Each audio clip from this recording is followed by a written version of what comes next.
Welcome back to part 3 of Divine Femininity. In part 1, we discussed intuition. In part 2, mental balance. And today we're going to talk about creativity.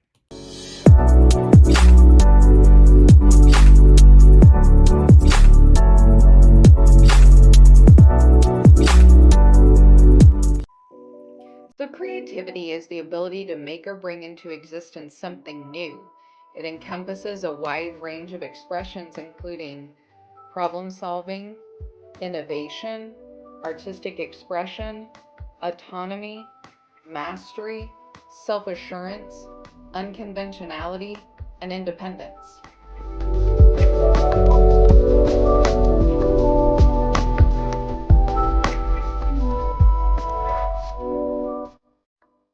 Creativity is particularly important in fields like architecture, music, painting, and literature because these disciplines rely heavily on non-rational thinking.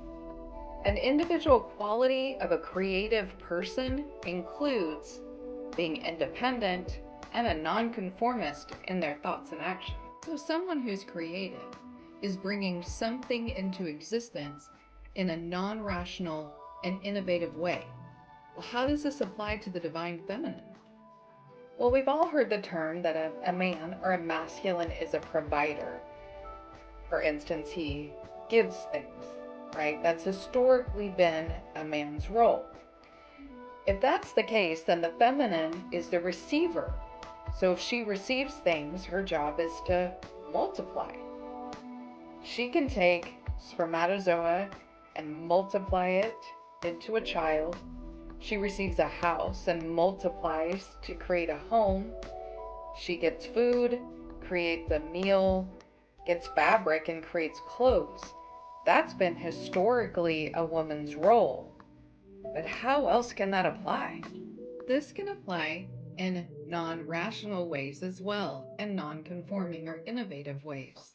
So for instance, if a man was to give a woman his goals, she could give him ideas. If a man was to present to a woman his dreams or aspirations, she could give him encouragement. But the opposite would also need to be true. She would be able to transmute. So if he brought stress, she could multiply from her internal resources to bring him calm. If he brought anger, she could bring peace. If he was sad, she could bring happiness.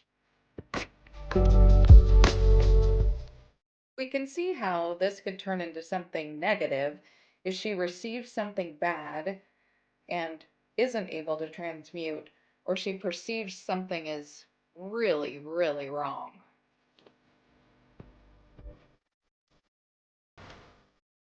So there's inner work that needs to be done to be able to get to this level of creativity or the divine feminine.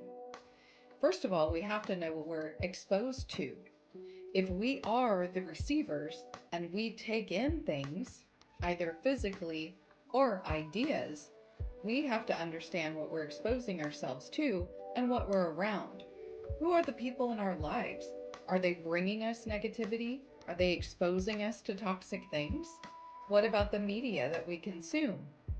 Are we making sure that everything we consume and everything we multiply is good for us? The other side of that is transmuting.